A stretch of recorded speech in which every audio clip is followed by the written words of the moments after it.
Hello and welcome to Gulag. In this episode, we will focus on the relationship between American and Chinese governing elites. Though we should remember that these nations are symbolic constructs existing only in human minds, not autonomous entities with their own will. The good news is that there will be no direct military confrontation orchestrated by political leaders in Washington in Beijing in the near future. Thank God. The bad news is that both governments continue pushing ahead with a so called decoupling process, with political and economic elites on each side feverishly seeking ways to eliminate dependence on the other in strategic sectors, such as rare earth metals and minerals on the other side, and semiconductors on the other. I would say trying to do that against will of money, because money has its own will that defies will of people. So these policies often serve elites' interests rather than the broader population who will bear the costs, as has been true in every era when those with power pursue grand strategies while those without power face the material consequences. As long as American and Chinese population and economies remain interdependent, the ruling elite face greater constraints on pushing for military conflict. Once decoupling is complete, those constraints dissolve, making military conflict orchestrated by these leaderships only a matter of time. So, this would be basically self serving economic and political and military leadership self serving interest against interest of their own people who benefit of cooperation following logic of money and trade, while political elites benefit from opposite, from clash with the other side, in that manner kind of bringing its own subordinates into a line. The question is, what form will this elite-driven confrontation take? Will political leaders choose a third country or region for direct conflict or proxy war, as it seems they are doing right now? Or will it escalate to a final showdown between the two nuclear-armed powers? Yay, way to go. Most likely in the Pacific. A lot of dead fishes. The intertwined relationship between American and Chinese economics, built by millions of ordinary people pursuing their livelihoods and aspiration, is such that an open war across the Pacific would cause catastrophic damage to both populations, even to the citizens of whichever government emerges victorious in such a conflict, a truth that holds regardless of nationality, as suffering in war knows no borders. Yeah. The role of trade and economy in conflicts between ruling elites. Through human history, those who hold power have weaponized trade and economics to advance their positions on force rival leadership groups to recognize defeat and accept the victor's term, while those without power, regardless of nationality or era, bear the cost through unemployment, inflation, deprivation, and bloodletting. This pattern transcends any particular cultural system. British political leaders managed to create a coalition and ultimately defeat Napoleon, primarily tasked to a naval blockade of France that starved French civilians as much as it weakened Napoleon's war machine. American and Western governing classes emerged victorious from the Cold War, largely due to their economic and industrial technological superiority over Soviet leadership and the Eastern Bloc. The American national security establishment believes it has learned this lesson and wants to avoid the mistakes made by past losing governments. The Chinese Communist Party government has established control at the global level over the extraction and processing of rare earth metals and minerals, controlling resources often located in territories inhabited by ethnic minorities who see little benefits from this extraction, while American corporations and the US government dominate semiconductors. Development of advanced technology is impossible without both. Both governments have tightened control over key resources, decisions made by political elites that will shape the lives of billions. The Beijing government has introduced the new measures requiring every contract for the sale of rare earth metals and minerals to be approved by party authorities.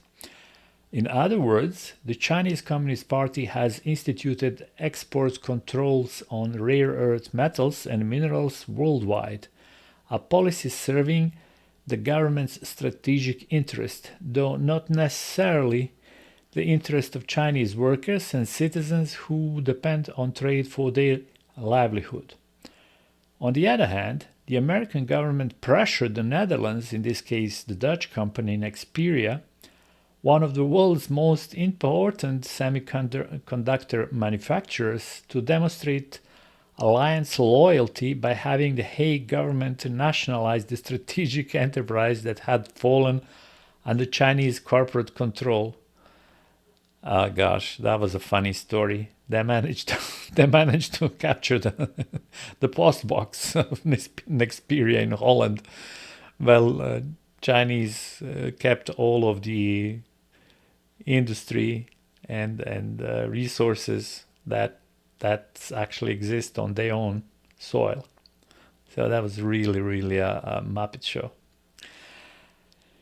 Ah, gosh, how genius moves.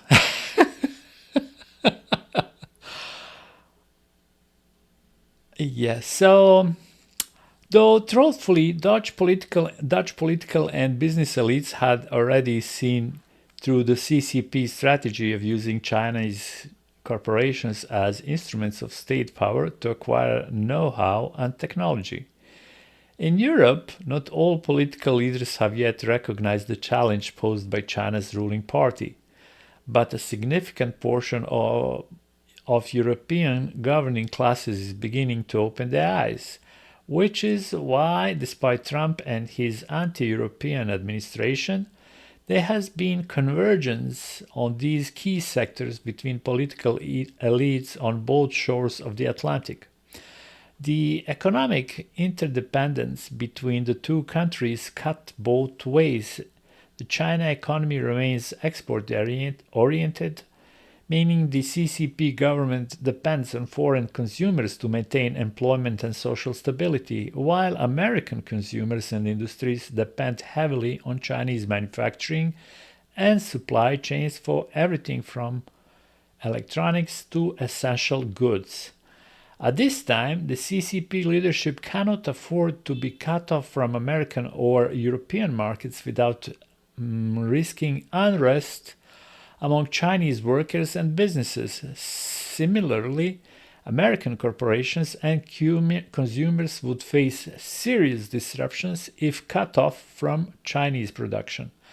Chinese industries still depend on American corporations in the aviation industry and chemical sectors, which is why a direct military clash orchestrated by the two governments is unlikely in the near future.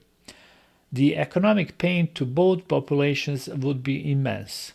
The Chinese government and military, on the other hand, are making major strides in shipbuilding and nuclear weapons development. In 10 years, the Chinese military will have the significantly reduced gap in nuclear arsenal and may even surpass American forces when it comes to naval fleet strength on the world oceans, all funded by Chinese taxpayers and workers, often without their meaningful input. We could add funded by American investors as well. One reason American political leaders signed a strategic agreement with South Korea government, which includes access to nuclear-powered submarines, is precisely that South Korean shipbuilding industries are among the world's leaders, and the American military establishment must keep pace with the CCP's massive fleet expansion. Also, the US government and corporate interests are actively seeking alternatives to Chinese-controlled supply chains for rare earth metals and minerals. Trump, before meeting with Xi, held a series of talks with Australian and Japanese government officials regarding the extraction and processing of rare earth metals and minerals that would in the future provide American industries and independence from Chinese Communist Party control in this area. How much credibility does the world of party authorities and the official historians carry? We can see example of Hong Kong, where the will of Hong Kong's people was subordinated to Beijing's political interests. According to the British-Chinese agreement, Hong Kong's population was supposed to enjoy autonomy under the Formula One China 2 systems until 2047, a promise the CCP leadership has broken to consolidate its power. The Chinese Foreign Ministry and party historians have thoroughly rewritten the history of the Second World War and adapted it to the government's political need. Yeah, well, you know. So, okay. Aha, now Russia comes in as well.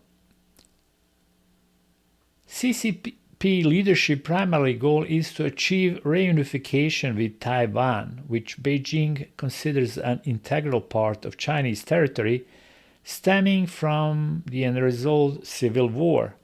In both cases, whether it's Taiwan or potential conflict with American forces, the CCP government needs the Russian government as a very close partner, because while the two governments can never be true allies due to their geography and historical positions, they are necessary as strategic partners to each other's ruling elites.